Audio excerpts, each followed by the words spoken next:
buenos días, colegas y amigos de Latinoamérica, y muy buenas tardes a quienes nos acompañan y nos ven desde la península ibérica. Mi nombre es Iraida Ruiz, presidenta de la Federación Iberoamericana de Urbanistas, y el día de hoy estamos dando inicio a nuestro ciclo de conferencias de la serie magistral para el 2026. La verdad es un gran honor para nosotros poder arrancar este año nuevo reiterando nuestro compromiso con el desarrollo de las competencias profesionales, la autoformación, el apoyo a los programas de urbanismo en la región iberoamericana y en todo el mundo a quienes estén interesados en conocer un poco más a fondo lo que está sucediendo, temas de actualidad, temas de interés y relevancia, experiencias que están sucediendo en este momento a cargo de los actores y los protagonistas de esos cambios que han sido nuestros conferencistas. Los invitamos desde ya a quienes por primera vez nos están acompañando el día de hoy a que vayan a la página web de la Federación, FIU.org,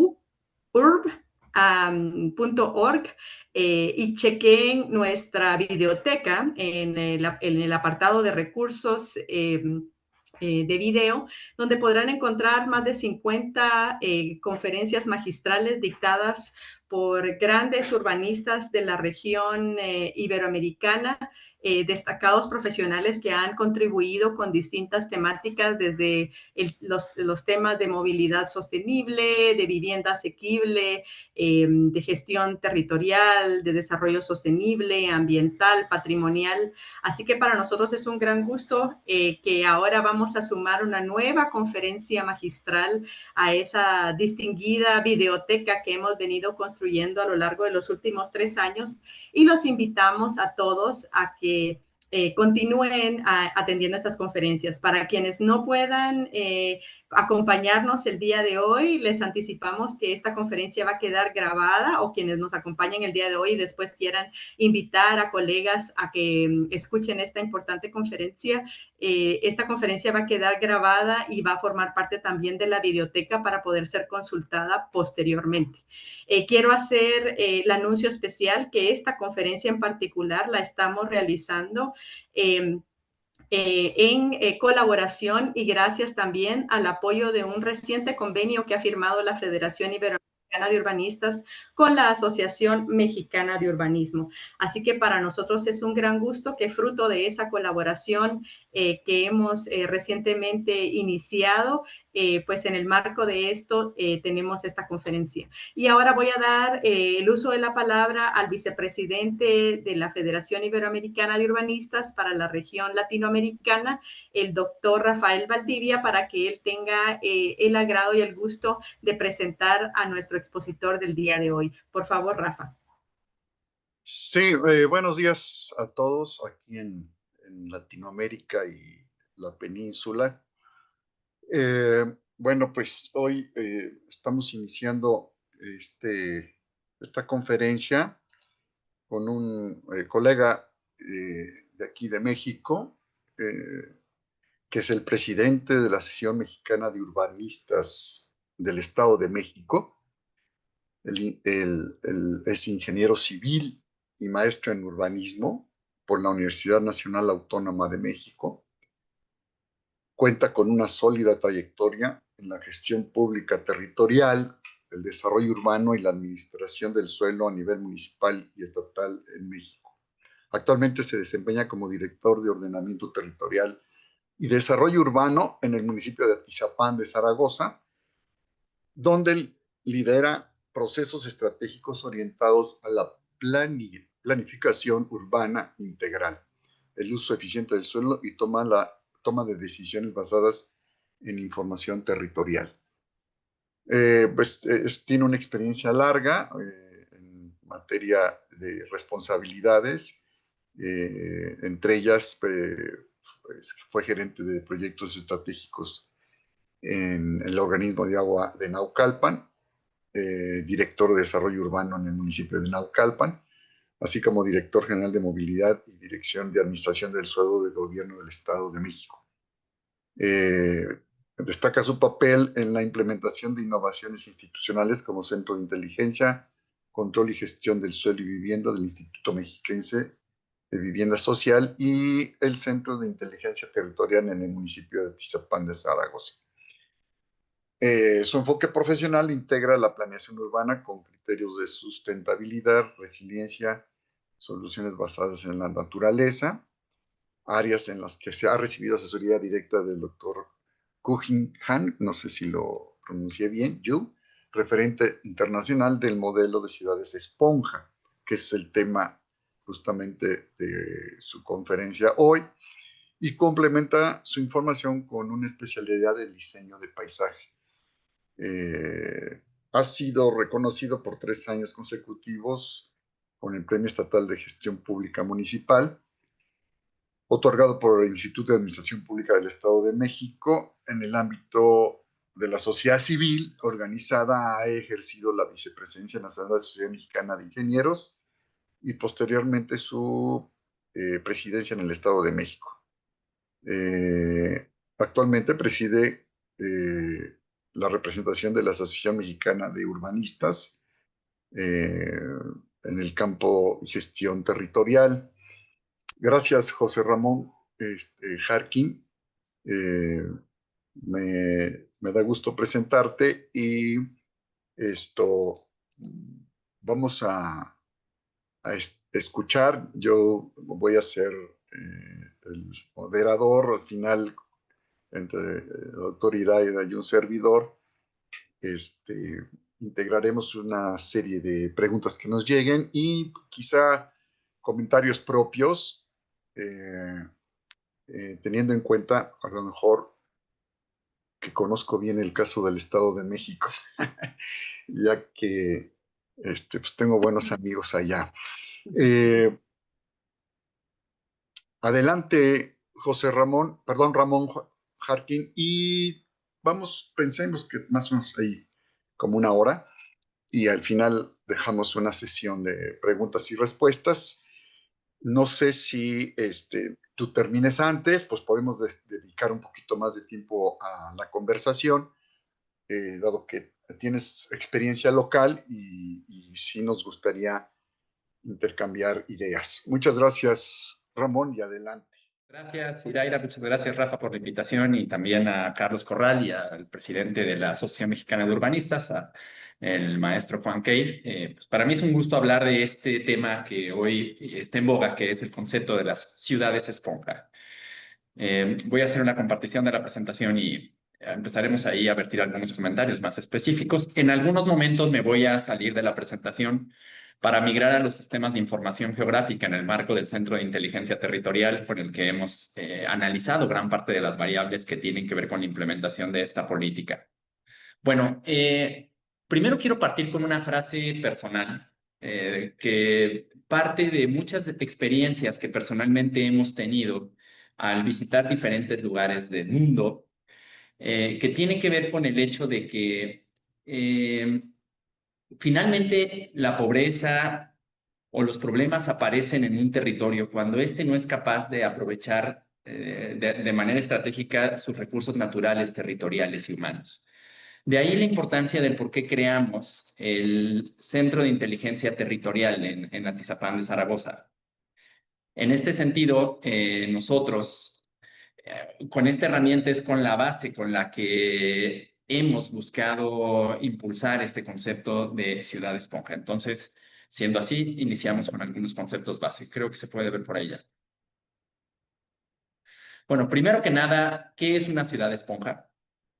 Al final del camino, una ciudad esponja es un modelo de planificación sostenible que busca adaptar el territorio y la ciudad para captar, infiltrar, limpiar, aprovechar cada gota de lluvia, dejando de lado ese modelo tradicional de superficies impermeables que tenemos en las ciudades, ya sea de concreto, de asfalto, y el construir drenajes que son muy costosos para sacar el agua fuera del territorio. En este sentido, partimos de la idea de que la ciudad funcione como una esponja, mediante la implementación de una red de técnicas de infraestructura ecológica que permitan la retención del agua cuando llueve y su aprovechamiento sustentable cuando se necesita esa agua, ¿no? ahorita vamos a hablar de una dicotomía que a veces sucede en las ciudades que, por ejemplo, el Estado de México, el caso de Atizapán y muchos municipios en la Ciudad de México y en el país y otros países, que a veces en las temporadas de sequías no tienen agua y en las temporadas de lluvias se inundan e incluso en temporadas de lluvias pueden no tener agua en un mismo día y por la noche inundarse. Entonces eso habla de que el problema no es la falta de agua, sino el modelo cómo se gestiona esa agua. Ahora, en el caso de México, nosotros cuando existía Tenochtitlán, pues éramos una ciudad entre el agua, éramos una ciudad que convivía perfectamente bien con el agua y cuando viene el proceso de la conquista, nos impusieron ese modelo de desarrollo que pues de alguna manera se dio en España, etcétera, porque obviamente no había las mismas condiciones ecológicas ni hidrológicas que había en México y nosotros perdimos esa conexión que teníamos con el ecosistema originario de México, con su hidrología, y empezamos a construir ciudades bajo ese modelo. En este sentido, esto implica respetar y, en su caso, regresarle espacio a la naturaleza en lugares estratégicos, bajo una lógica de acupuntura urbana, basada en lo que se denominan los patrones de seguridad hidroecológica. Ahorita lo vamos a ver con más detalle más adelante. En este sentido, hay una filosofía que creo que es importante considerar, ¿no?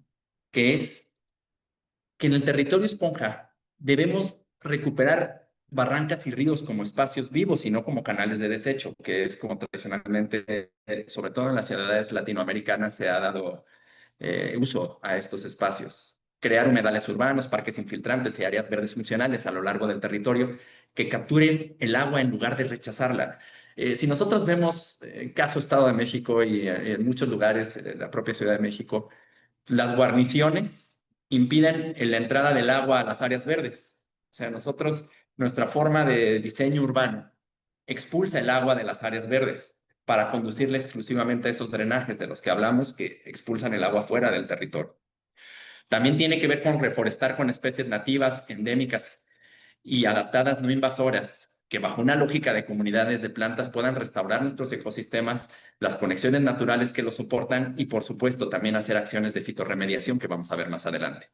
Tiene que ver también con promover la captación de agua de lluvia en escuelas, negocios, edificios públicos y hogares. Separar en su totalidad el agua de lluvia del drenaje sanitario.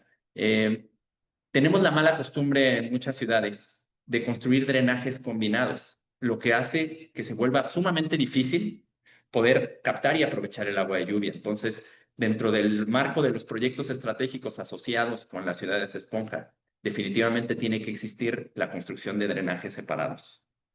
Y ahorita vamos a ver justamente cómo la conducción de esos drenajes separados es como empieza a generar estos procesos de aprovechamiento de agua. Y sobre todo, significa apostar por soluciones basadas en la naturaleza que nos generen beneficios reales en nuestra vida cotidiana. Por ahí, el concepto de lo que son las técnicas de infraestructura ecológica es muy importante porque al final de cuentas, como lo estuvimos mencionando, el tema de la ciudad esponja parte de lo que es las técnicas de infraestructura ecológica.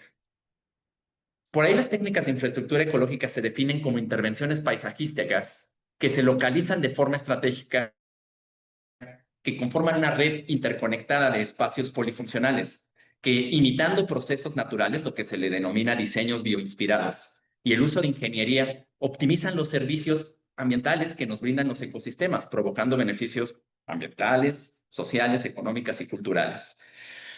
Cuando hablamos de que debe de ser una red interconectada, es que a veces en la forma en la que urbanizamos, nosotros fragmentamos a los ecosistemas, es decir, vamos separándolos, vamos dividiéndolos. Y eso interrumpe justamente esas conexiones naturales que soportan el equilibrio ecológico, pero también hay muchos ecosistemas, o prácticamente todos, que dependen en gran medida del agua. Y cuando nosotros interrumpimos el flujo del agua hacia esos ecosistemas, estamos provocando que se deterioren y se degraden. Por eso la visión de una ciudad esponja es esa interconexión de técnicas de infraestructura ecológica que vamos a ver en diferentes puntos de la ciudad. Y tienen 3 clasificaciones territoriales. Primero vamos a pensar en los núcleos, como se ve en esta imagen, Los núcleos son las grandes áreas naturales, si lo quieren ver así, o la clasificación famosa de las áreas naturales protegidas, que son grandes extensiones de áreas naturales.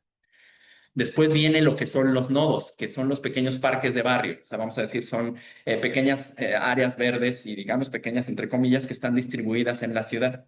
Y por último, los corredores verdes o biológicos, que son los camellones, que son las vías verdes, lo que se le podría denominar, las glorietas, los parques lineales, es decir, toda esa red de movilidad o de comunicaciones que deben de interconectar los núcleos con los nodos.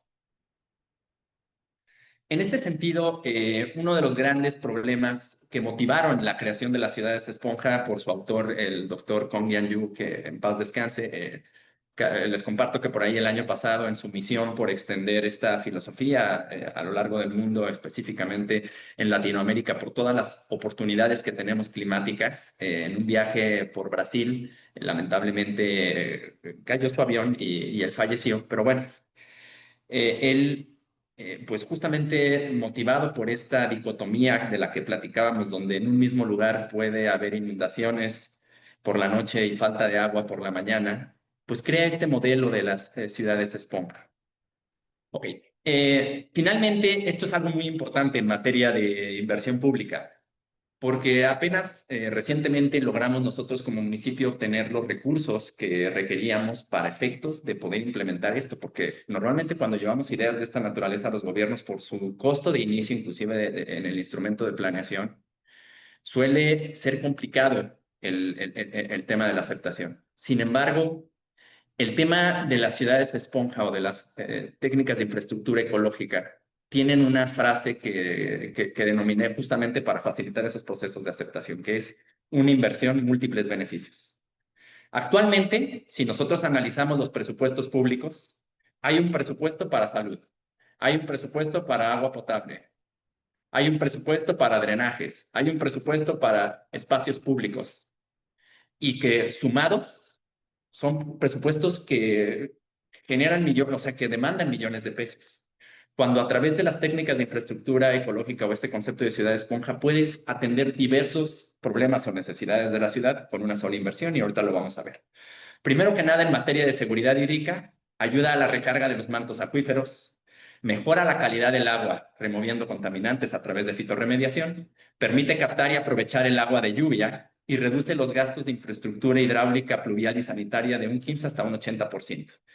Cuando hablamos de captar y aprovechar el agua de lluvia, estamos hablando de hacer de esta una nueva fuente de abastecimiento.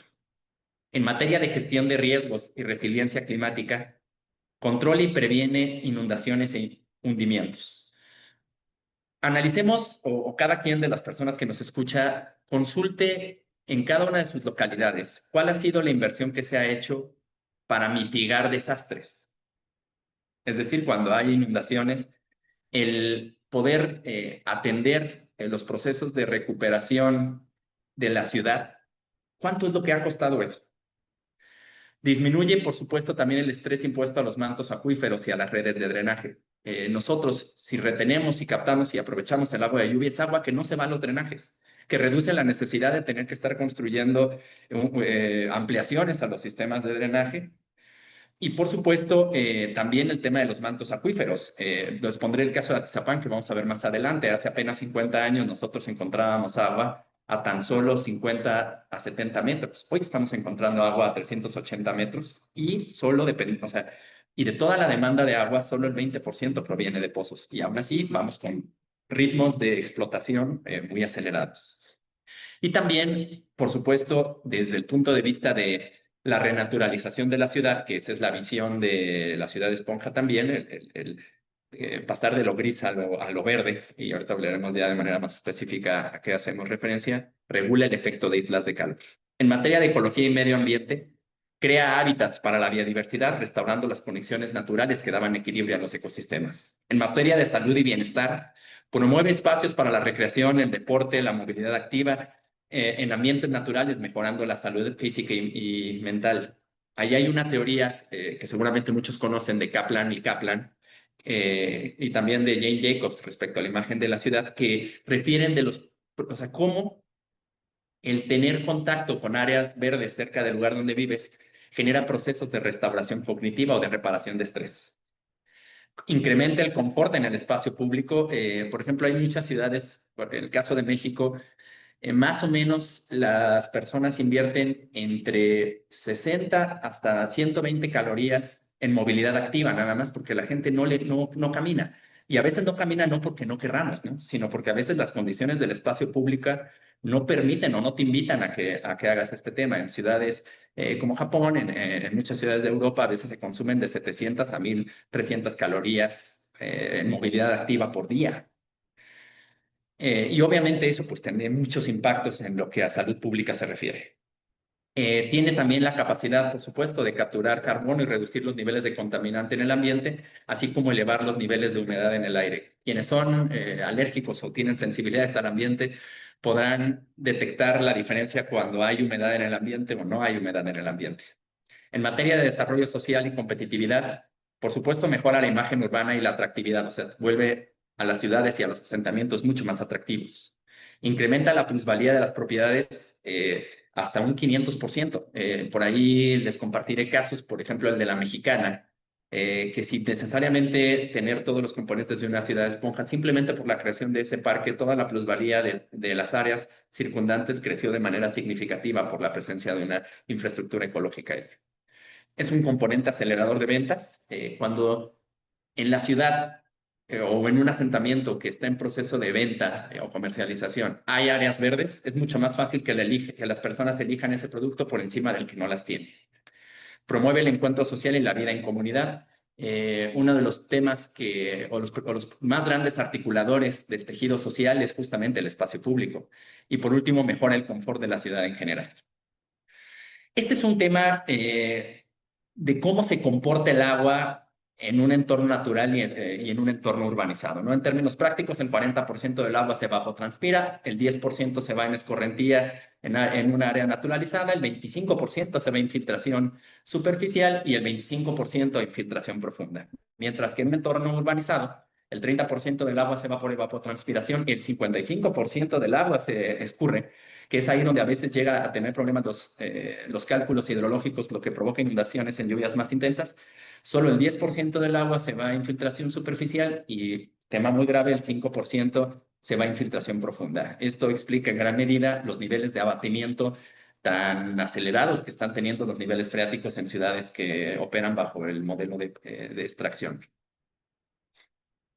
En esta otra imagen, también para comprender un poco más lo que estábamos platicando de la fitorremediación, cuando el agua cae en una ciudad urbanizada bajo un modelo tradicional impermeable y se va hacia los drenajes, pues prácticamente se va con todos los contaminantes. Sin embargo, cuando tenemos la presencia de técnicas de infraestructura ecológica o infraestructura verde, como también se conocen, las propias plantas tienen un proceso de fitorremediación a través de un concepto esencialmente que se llama fitoextracción, que convierte en se denominan contaminantes, más bien son nutrientes, en tejido vegetal, que finalmente se puede cosechar y va mejorando el agua, su calidad de manera natural, como lo vamos a ver en un video más adelante. Una pregunta muy importante, yo creo que causa duda a todas las personas que hoy nos escuchan en esta presentación: ¿cómo se implementa una ciudad esponja? Una ciudad esponja tiene 3 escalas de aplicación, si lo queremos ver así. Primero es la macroescala, y esto hace muy relevante el concepto de lo que es una cuenca, una subcuenca y las microcuencas que lo componen, ¿no?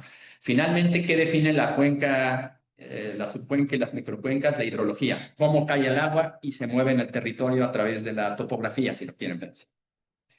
Y obviamente todos los cuerpos de agua que se van formando por los diferentes aspectos territoriales o del medio físico que están implementados en esa ciudad.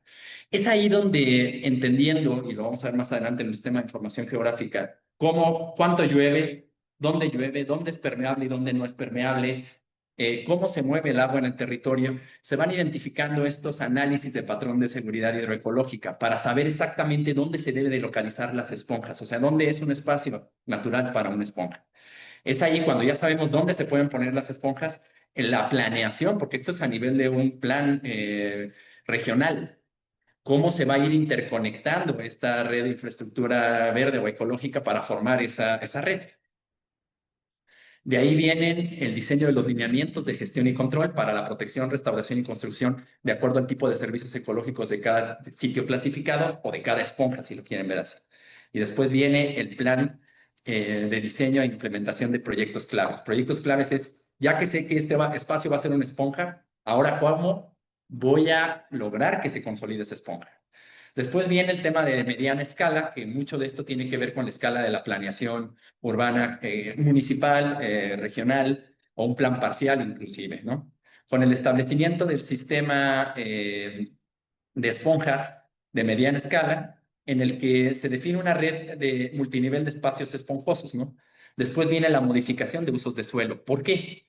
Porque el tema de la ciudad esponja es una filosofía de ordenamiento territorial en estricto sentido, donde se determina lo que puede ser urbanizable y lo que no puede ser urbanizable. Eso desde una óptica de zonificación primaria, pero después vamos a la zonificación secundaria. Lo no urbanizable, ¿qué estrategia de gestión va a tener? O sea, ¿cómo vamos a optimizar a través de diseños bioinspirados en ingeniería los servicios ambientales que suceden en ese sitio? Y después vamos a lo que sí se puede urbanizar. O sea, ¿cómo podemos urbanizar de tal ciencia en que garanticemos que se conserven esas conexiones naturales? Porque en el diseño urbano tiene que estar previsto la implementación de estas técnicas de infraestructura ecológica para no fragmentar las conexiones naturales, como estábamos hablando hace un momento.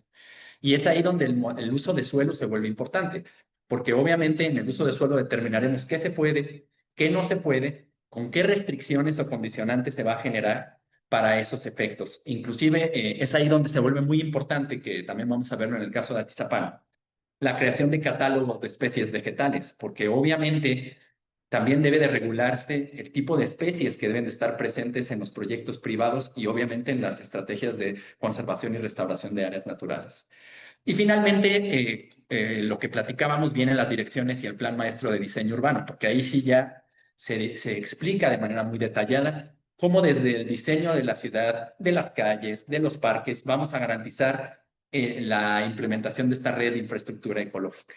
Y finalmente nos vamos a lo que es la microescala. Si nos vamos a un núcleo, a un nodo, a una vía verde, ¿cuál va a ser ya el proyecto ejecutivo que le va a aplicar a ese espacio, ¿no? Desde el marco espacial del paisaje, es decir, ese catálogo de especies que se va a aplicar para ese sitio, o esa paleta vegetal en términos más comunes.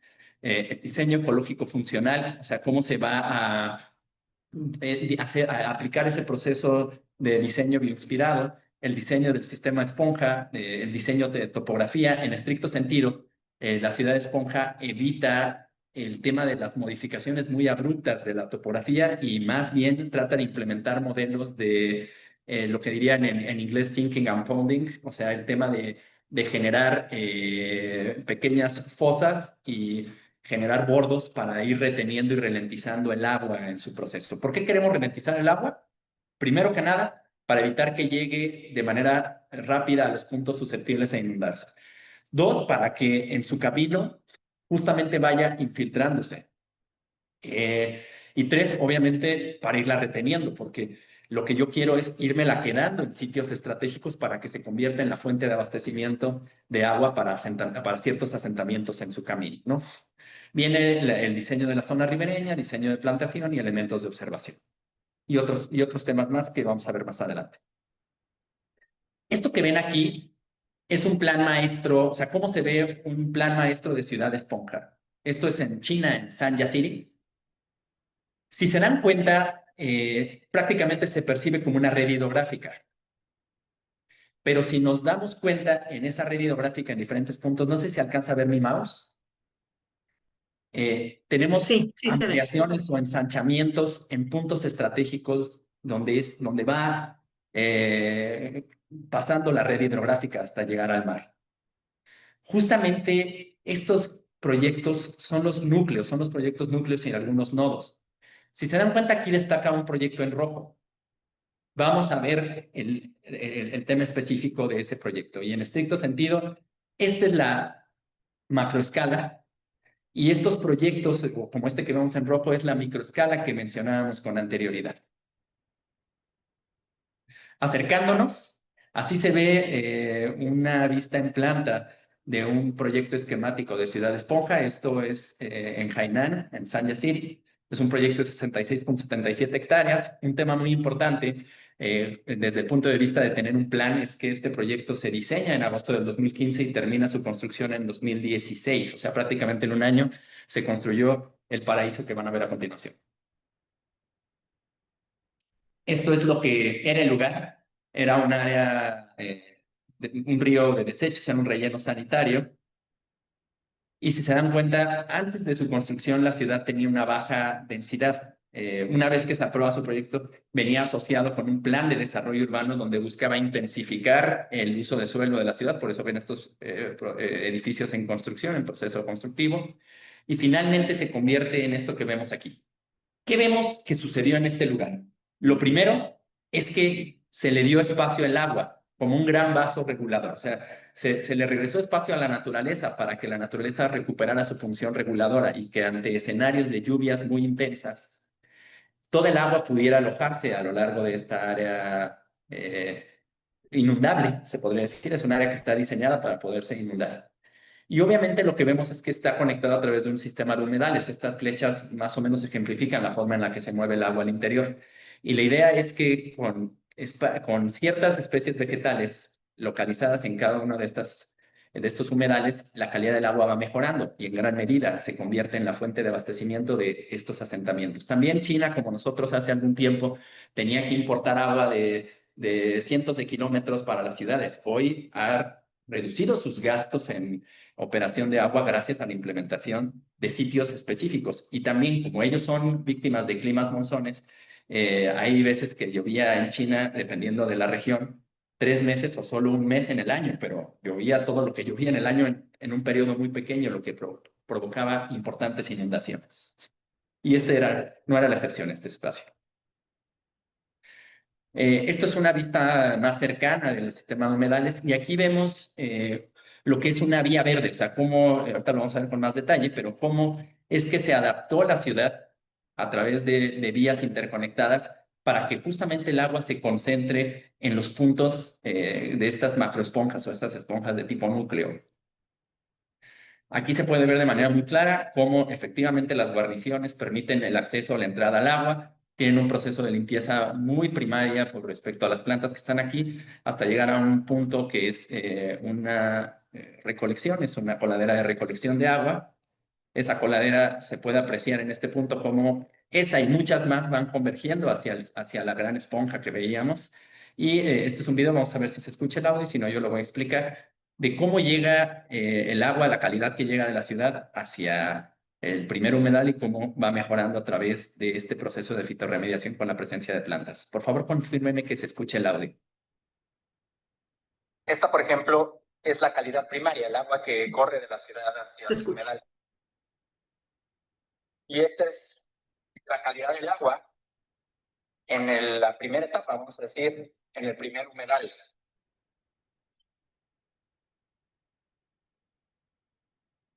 Si nos damos cuenta, hay una cantidad muy importante de vegetación submarina aquí, que es la que nos está ayudando a hacer este fenómeno de fitorremediación.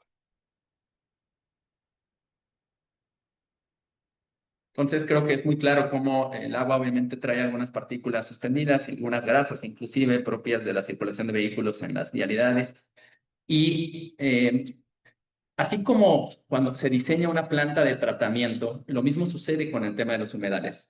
Las plantas tienen diferentes propiedades de fitorremediación, entonces se escoge una paleta vegetal en función de la calidad del agua de cada sitio que permitan, pues de alguna manera, gestionar algunos nutrientes para efecto de ir mejorando la calidad del agua y reducir los costos de tratamiento de forma muy significativa, con plantas que además están conectadas con el equilibrio ecológico, las cadenas tróficas específicas de toda la biodiversidad local.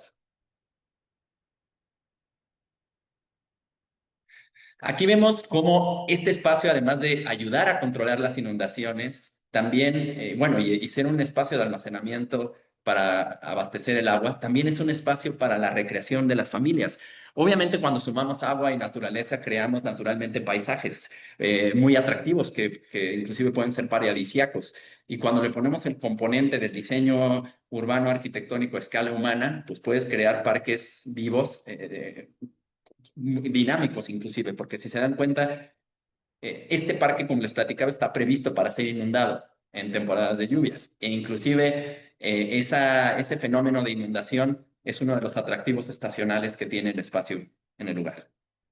Aquí vemos también cómo se reúnen las familias para disfrutar el espacio, cómo se ha implementado de manera muy importante una cultura ambiental, porque también se hizo una investigación sobre las características originarias de los ecosistemas y las especies que había que restablecer o promover en ese lugar, y obviamente bajo la filosofía de la planta correcta en el lugar correcto, que ahorita vamos a abundar también, pues se veía qué tipo de especies vegetales tendrían que establecerse bajo la comunidad vegetal, bajo una especie sí, de filosofía de comunidad de plantas, para que se puedan reintroducir estas especies. Y obviamente haya conocimiento desde la ciudadanía de cómo funciona cada planta para estos efectos y que conozcan la biodiversidad local.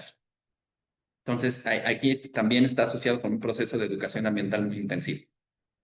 Este es una imagen de noche, es un parque que tiene una visión de ciudad de 24 horas. Y bueno, yo siempre digo, aquí no se nos antojaría salir a caminar por allá. Este es otro ejemplo, este es Haiku en Mage River, también en Sanya City.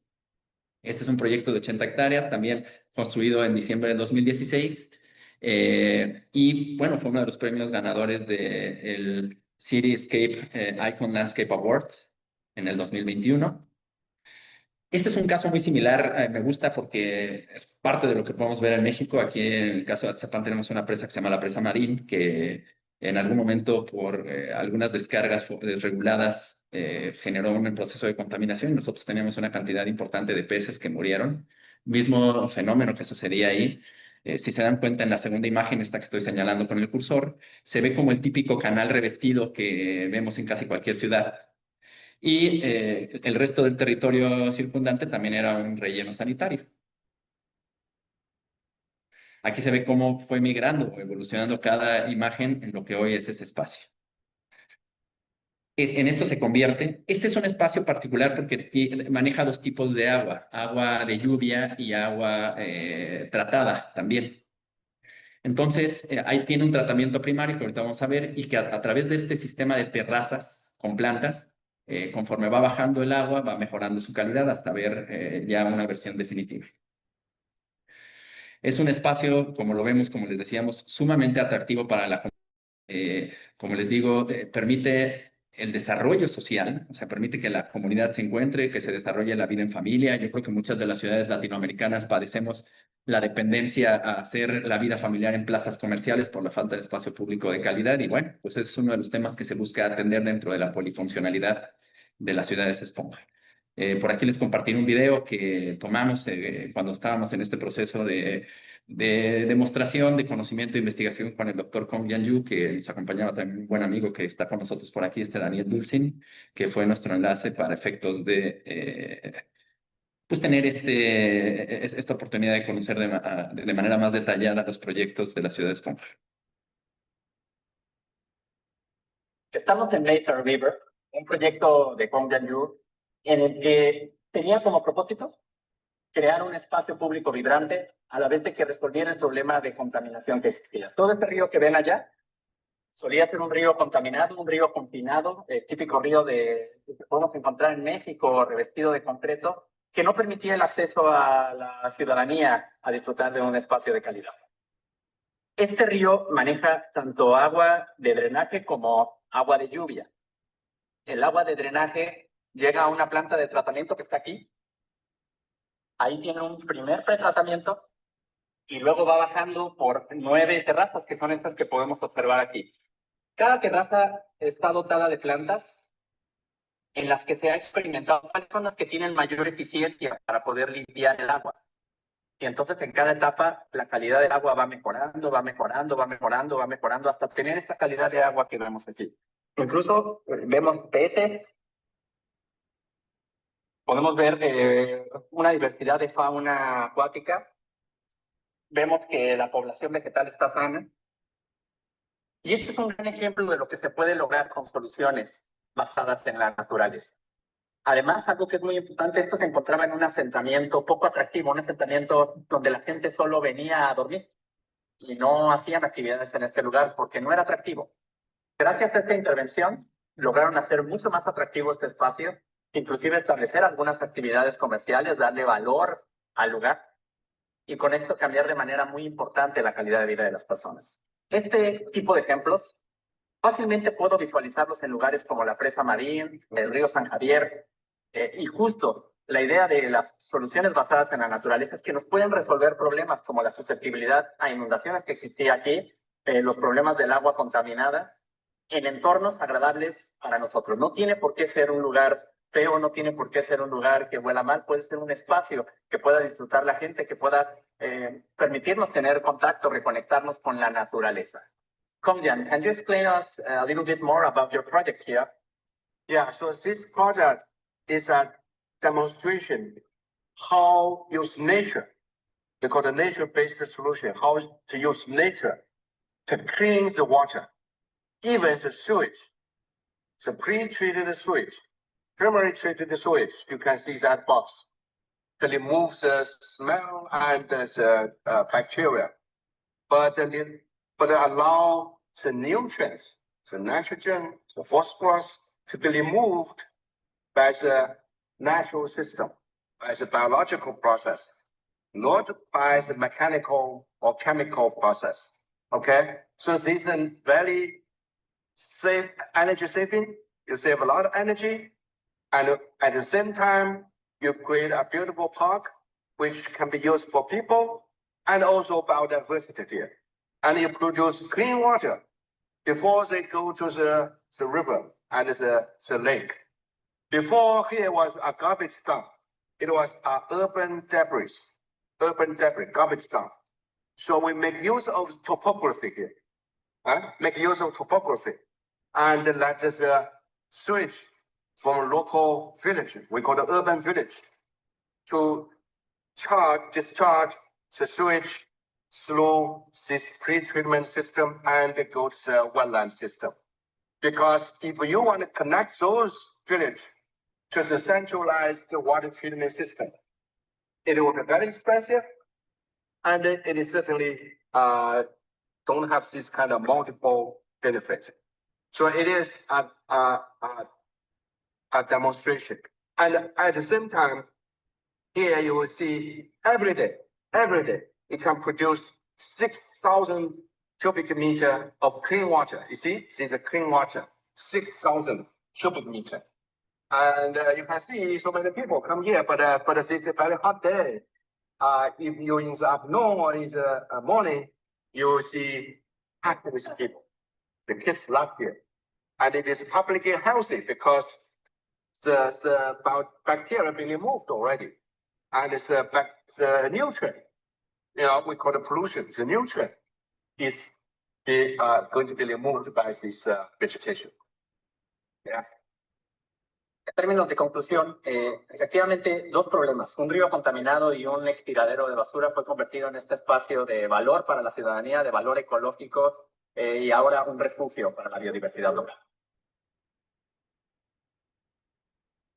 Y algo que es muy importante destacar también es que cuando tú implementas soluciones basadas en la naturaleza, como el caso de la ciudad de Esponja, puedes reducir de un 20 hasta un 80% el gasto solo en construcciones de drenaje, más los otros temas de prevención de riesgos, de gestión hidráulica, es decir, como una política de inversión pública. Es lo que en materia de costo-beneficio a mí me tocó estar cercano a las comisiones de presupuesto y cuenta pública, donde evidentemente la inversión pública se define en función del costo-beneficio. Definitivamente supera por mucho los beneficios que tienen respecto a sus costos de implementación. Este es otro proyecto que se llama Sanja Mangrove Park, también iniciado en 2015 y terminado en 2016. Este ya lo voy a avanzar un poco más rápido. Este es el ejemplo de cómo esto se implementa en, por ejemplo, en el caso de serranías que conectan hacia algún río. Ahí se pueden dar cuenta, pues, insisto, del nivel de atracción y uso público que esto puede causar. Está previsto porque culturalmente además tiene adaptación. Se hace un análisis de la población y de gustos, digamos, presentes y potenciales y se implementan dentro de los espacios, ¿no? Esto, por ejemplo, es un nodo. Lo otro que estuvimos viendo en proyectos eran proyectos de gran escala. Esto es un nodo. Si se dan cuenta, es un parque que tiene sección hidráulica, o sea, tiene espacio como un vaso controlador implementado para que pueda ser inundado y que ayude a prevenir. Esto se da principalmente en zonas donde cuando se analiza la capacidad de permeabilidad del suelo, se indica que tiene capacidad de permeabilidad. Este es otro ejemplo del mismo tema. O sea, son áreas que están previstas para ser inundables. Algo que le reconozco mucho a Kong Yan-yu, que en materia también paisajística tenía un sistema de paleta vegetal bastante bueno que creaba espacios muy atractivos. Eso es muy importante y además plantas de bajo mantenimiento, dentro de lo que cabe. No existe el nulo mantenimiento sobre el bajo mantenimiento. Estos son otro tipo de técnicas de infraestructura ecológica que se pueden ir poniendo a lo largo de las calles. Esta me gusta la primera, no, porque muchas veces en las ciudades latinoamericanas los espacios para las banquetas son muy reducidos y dices, oye, ¿dónde puedo poner áreas verdes? En ensanchamientos u orejas de esta naturaleza. Esto son los famosos jardines de lluvia, estas son algunas presas filtrantes, por aquí tenemos algunos jardines de lluvia también, algunos pavimentos permeables, y bueno, me voy a ir ya un poco más rápido para entender el proceso de implementación en el caso de una ciudad latinoamericana que fuimos nosotros. Primero que nada, una de las cuestiones que nosotros tuvimos que diagnosticar es ¿cuánto llueve? Nosotros tenemos casi 800 milímetros de lluvia en 110 días promedio.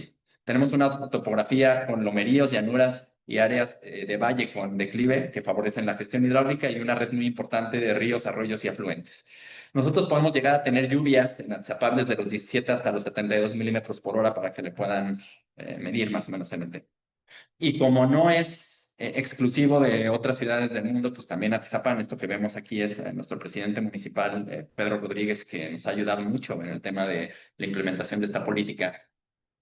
Esto fue el 15 de septiembre del 2024. Por la mañana tuvo que salir a explicarle a la ciudadanía por qué no había agua. Les comparto que nosotros dependemos en un 80% del sistema Cutzamala. Antes recibíamos 1.200 litros por segundo y tuvimos una reducción a aproximadamente 300, 400 litros por segundo, lo que causó un impacto en todas las colonias que dependen de este sistema como fuente de abastecimiento. Pero ese mismo día en la noche se suspendió el grito por concepto de la independencia de México porque tuvo inundaciones, y esa es de las dicotomías a las que hago referencia. Por eso Atizapán definitivamente fue un territorio que tiene todos los ingredientes para que esto suceda. Esto que vemos aquí es el sistema de microcuencas. Así está dividida la red hidrográfica. La idea de la implementación de la ciudad de Esponja es que se ataque a nivel de microcuenca, o sea, que tú puedas identificar en tu territorio las microcuencas. Ahorita vamos a ver de manera muy rápida en el sistema de información geográfica cómo se puede identificar este proceso y qué herramientas de teledetección tenemos para gestionar información para estos fines. ¿Y cuál es la idea? Ir recuperando los ríos y los cuerpos de agua y la red hidrográfica relacionada desde la parte alta hacia las partes bajas.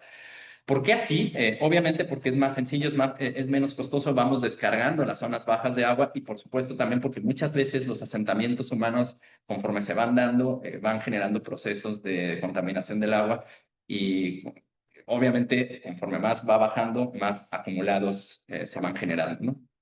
Esto que vemos aquí es el tema de la precipitación del agua. Por ahí con el Sistema Hidrometeorológico Nacional generamos esta cartografía para entender cómo viene el tema de la precipitación con periodo de retorno de 10 años. Este es el modelo digital de elevaciones, un poquito para que vean cuál es la orografía o la morfología del municipio de Atizapán de Zaragoza. Esta es una imagen que cruza ambas variables. Y de ahí nosotros nos fuimos a la implementación de una política de Atizapán denominada Atizapán Verde. Voy a mostrar de manera muy rápida en el sistema de información geográfica dos componentes. Déjame compartir. Bueno, primero me voy a ir a... Perdón, Ramón, Sí. Veo que tiene 75 diapositivas, tenemos un poco, vamos en 55 minutos para que Correcto. consideres el tiempo. Sí, gracias. Claro que sí, vamos a darle celeridad. En términos prácticos, nosotros generamos a través de drones LiDAR modelos digitales de elevación del territorio con gemelos digitales. Esto prácticamente nos permite poder generar estas réplicas del territorio y poderlo llevar a sistemas de información geográfica. Déjenme, voy a ir a la imagen del sistema de información geográfica.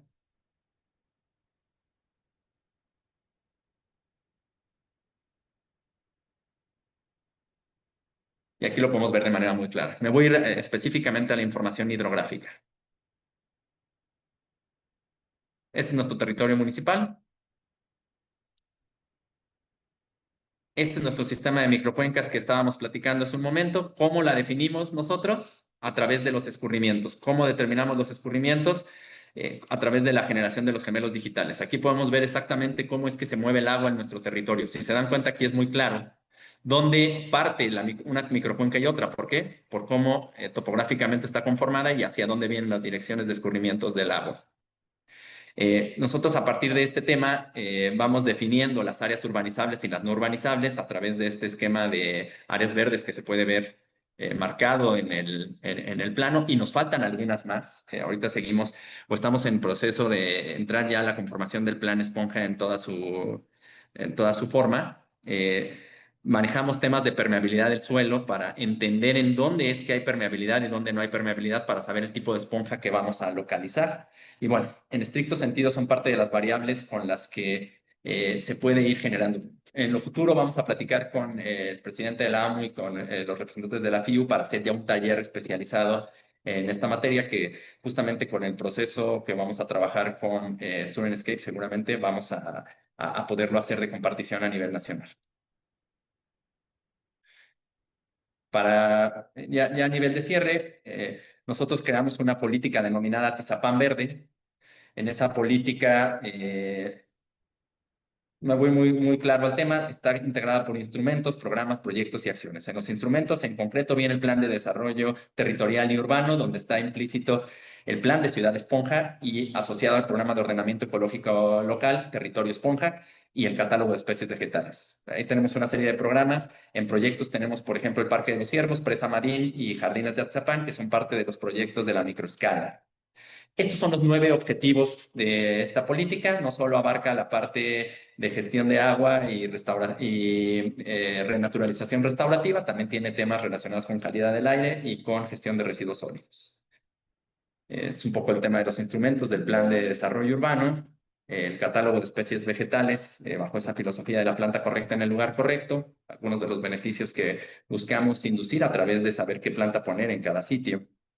En las estrategias cabe mencionar algo bien importante. Nosotros, al crear la red de infraestructura ecológica del sistema de esponjas, hay esponjas que van a formar parte de un subsistema que se denominará Tizaparques, que es un sistema de parques.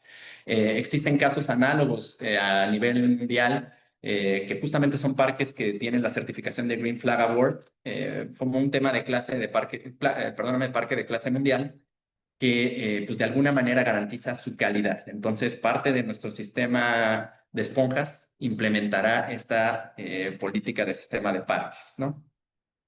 Tenemos un programa de estímulos fiscales, tenemos un programa también de distintivos Atizapanes Verde para efectos de distinguir a ciudadanos o organizaciones de la sociedad civil que abonan a los objetivos de la agenda. Y algo bien importante, en esto sí hago una pequeña pausa, porque en todas las comunidades del mundo existen personas amantes de la naturaleza.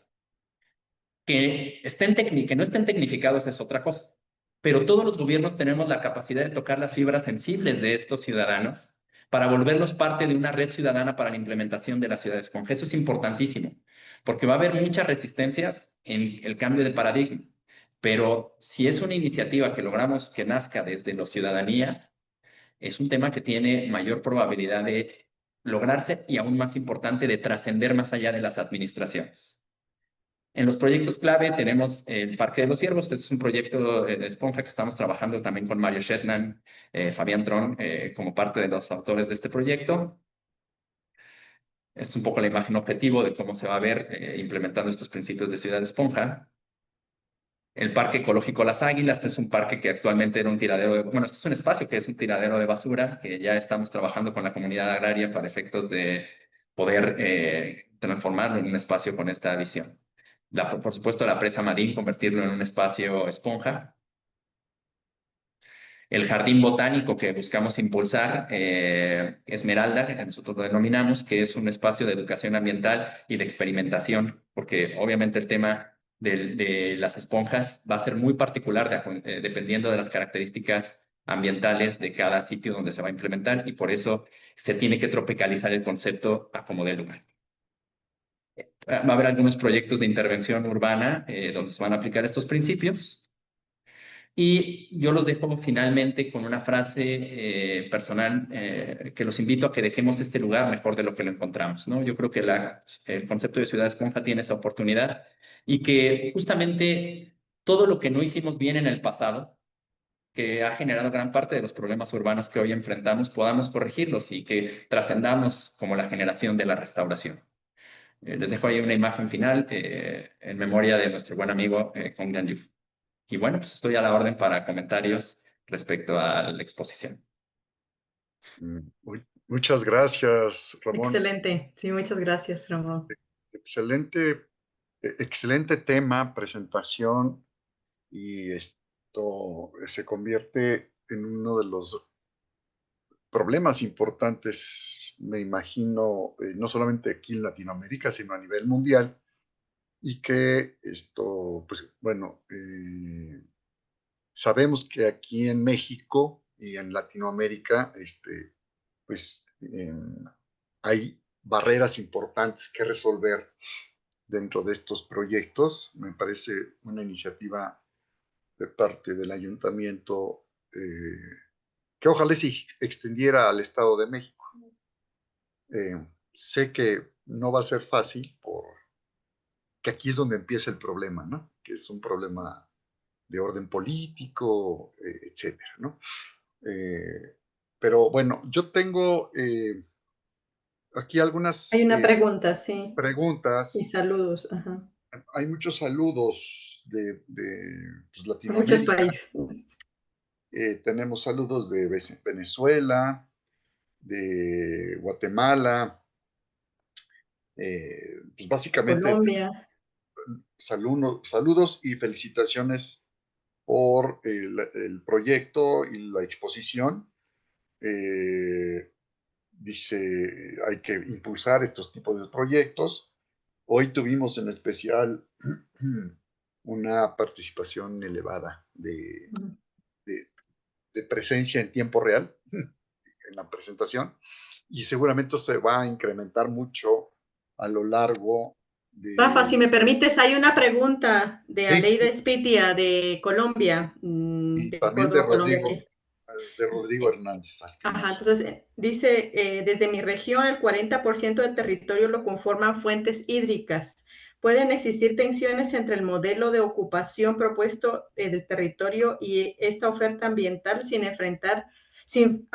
frenar el crecimiento urbano? Definitivamente sí, o sea, es ahí donde el modelo de densificación de la ciudad se vuelve importante. O sea, porque justamente lo que debe de evitarse es ese modelo expansivo, que le va robando espacio a todas las áreas reguladoras del territorio. Y es donde se debe de apostar más hacia el tema del crecimiento vertical. Y obviamente tiene que haber una compensación porque el tema de la propiedad privada definitivamente es un reto, ¿no? O sea, ahorita que nosotros estamos trabajando el plan de Ciudad Esponja, nos damos cuenta que gran parte bajo esta lógica de los patrones de seguridad hidroecológica, la esponja ideal cae en un proyecto privado, o sea, en un terreno privado, perdón. Y obviamente el privado no quiere tener una esponja en su territorio, él lo que busca es una explotación económica y es donde este modelo de cargas y beneficios debe de poderse generar para que finalmente se puedan generar aportaciones de esta tierra para efectos de implementación de la esponja y que esos beneficios de desarrollo que tenía esta tierra puedan trasladarse a un sitio incrementando el potencial de desarrollo y generándole beneficios al dueño de la tierra, digamos, donde se debe localizar la esponja. Entonces sí, genera tensiones claramente y hay que buscar estrategias para jugar con el potencial del desarrollo, para que todos ganen, o sea, para que el desarrollo urbano genere beneficios para todos y no solo para quienes tienen potencial de desarrollo en su predio particular. Sí. Ramón, yo tengo alguna pregunta, Pregunta. duda. Ujú. Esto, bueno, estos proyectos eh, tienen como referente histórico los ordenamientos territoriales en donde se establecían las áreas de captación, ¿no? Eh, la recarga acuífera, que no necesariamente es una recarga puntual, sino pues de cuenca, y que tiene que ver con pues, otras zonas que están inclusive fuera de la administración territorial de los municipios. Eh, por alguna razón, está aquí en la Ciudad de México y que tuvo que ver con la zona metropolitana, pues estamos en 3 cuencas, de las cuales pues no dependemos de la recarga acuífera ni de la calidad del agua, ¿no? Aquí en la Ciudad de México hubo un experimento muy semejante hace algunos años sobre los pozos de inmersión, ¿no? De agua en la zona sur de la Ciudad de México. Se hicieron las perforaciones para captar agua de lluvia y resulta que lo que generó fue contaminación de los mantos freáticos. Y por otro lado, pues tampoco se llevó a cabo un programa de recarga acuífera regional en donde pues el proyecto de Mario Shetland, de aquí de la zona de Xochimilco, es un proyecto exitoso en términos de imagen urbana, pero poco exitoso, lo digo con conocimiento, poco exitoso en materia de recarga acuífera. Entonces, ojo con la parte, y ya es mi observación y pregunta, de brincar entre lo que es la imagen urbana, porque sí se ven muy padres estos proyectos, con la utilidad real en términos de un manejo sustentable de los mantos freáticos y las recargas acuíferas. ¿Por qué? Porque pueden convertirse estos proyectos estrictamente en plusvalorizaciones de suelo colaterales a los parques de recarga acuífera. Esto lo digo en razón de conocimiento real de lo que ha sucedido aquí en México, no solamente en la Ciudad de México, sino en otras ciudades, y me gustaría conocer tu opinión de cómo resolver este problema de el ámbito macro de la recarga acuífera, la calidad de absorción de estos mantos para que no combinen agua, digamos, tratada o limpia, que tú comentas que existe, con pues, un verdadero programa integral de recarga acuífera, pues en las 3, por ejemplo, en el caso de México, 3 cuencas, pero esto mismo sucede en Ya. otros países, ¿no? Sí. Permíteme tantito, Iraida. Creo que es muy importante que este punto se reflexione porque y creo que no es un tema, ¿cómo le podríamos decir? Trivial, porque esto sucede en muchas partes del mundo. En Latinoamérica, Brasil, en Bogotá, otro ejemplo importante es Medellín, tienen estos mismos problemas. Entonces, con base en tu experiencia, sé que eres una persona joven y pro en estos proyectos, y creo que es importante ver cómo tratar de resolverlos en el caso específico de Latinoamérica y no en Asia, porque en Asia pues tienen muchos recursos que nosotros no tenemos. Gracias, Ramón, perdón, Irene. Claro que sí, miren, justamente tiene que ver con dos componentes clave. Primero que nada, información geohidrológica, porque si se dan cuenta, ahorita lo que expusimos es la composición superficial, vamos a decir, del territorio. Pero viene un proceso mucho más intensivo, que es en lo que estamos trabajando ahorita, ya a motivo de algunas semanas de talleres que vamos a estar teniendo y algunos estudios. Acabamos de invertir a través de nuestro presidente municipal en, digamos, herramientas para poder entender mejor qué hay abajo de nosotros, ¿no? O sea, son prácticamente herramientas de geotecnia. ¿Por qué? Porque si nosotros nos ponemos a generar esponjas sin entender cómo se mueve el agua por debajo de nosotros, podemos generar un problema.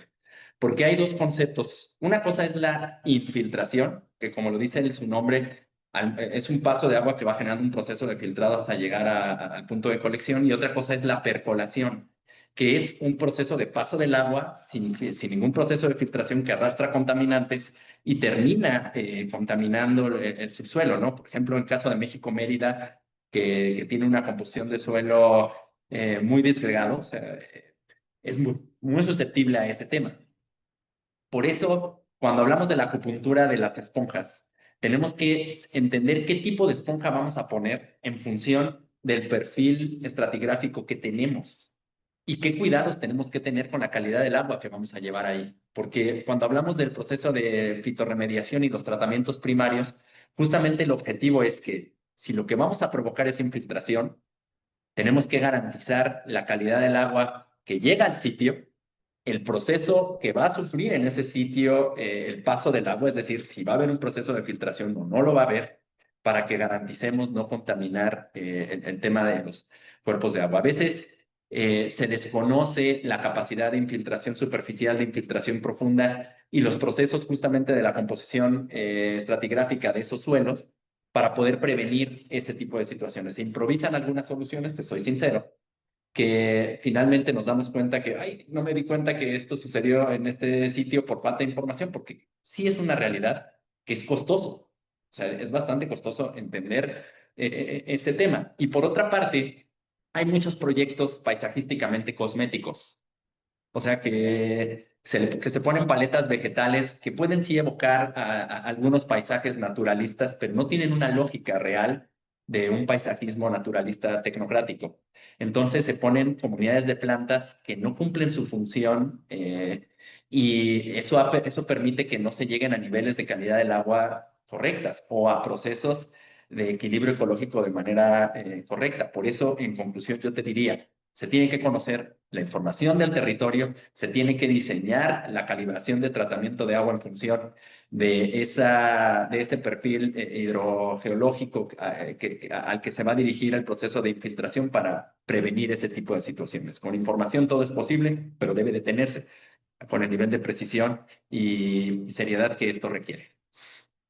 Bueno, entonces Gracias. muchas gracias, Rafa. Perdón, yo iba a sumar, no te quería interrumpir, Pero no, Rafa, vamos a aclarar, pero no. bueno, es que, vamos, creo que aquí esto es parte de una preocupación. Me alegra mucho que se haya, digamos, aparte de que ha sido una excelente presentación y gracias, Ramón, por mencionar que de parte de la FIU y en colaboración con AMU vamos a promover un curso específico porque obviamente estas solo son pinceladas de un tema que ahorita acabamos de hablar precisamente de la importancia de la formación del talento humano, lo local, pues la contextualización obviamente de las soluciones también es muy importante, pero eso tiene que hacerse desde la base de una formación sólida, de una colaboración transdisciplinaria de los biólogos, de los ecólogos, de los arquitectos, de los urbanistas, de los ingenieros y todo el grupo, incluso de la gente de las ciencias sociales que tienen que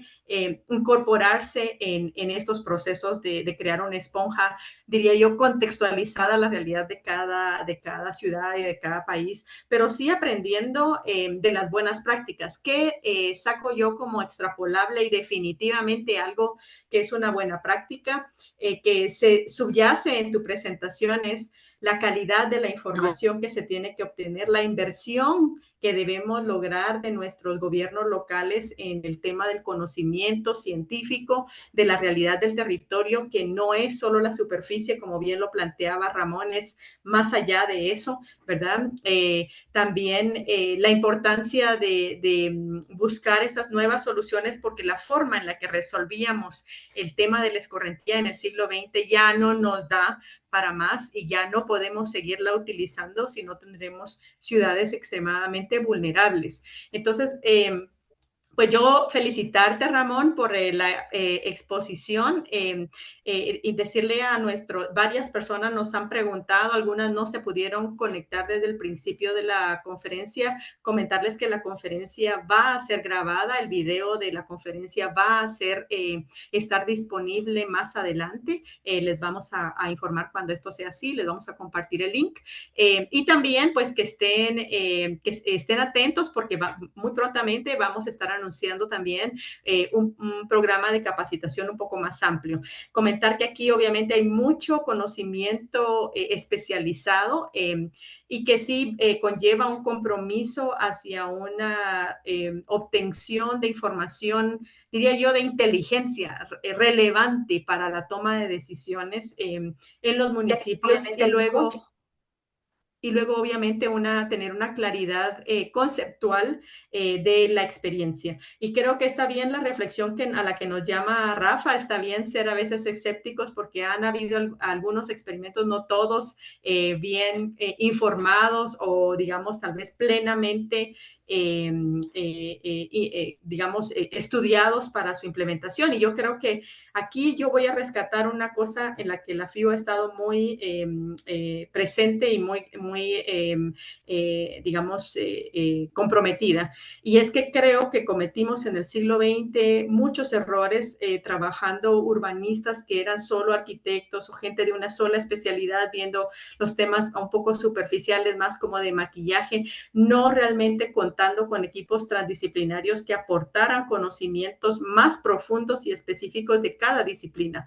Desde el tema de la elección, por ejemplo, de lo que Ramón decía, de las especies vegetales adecuadas para cumplir la función esperada, de las que puedan ser, no digo yo que todas tengan que ser nativas, pero sí por lo menos claramente definidos la compatibilidad biológica de esas especies en cada contexto, el tema del tema de información geográfica, los temas de ingeniería hidráulica, hidrogeológica, los temas obviamente económicos, los temas sociales, todos estos temas requieren equipos muy bien capacitados y formados para poder realizar estos trabajos y dar los resultados esperados.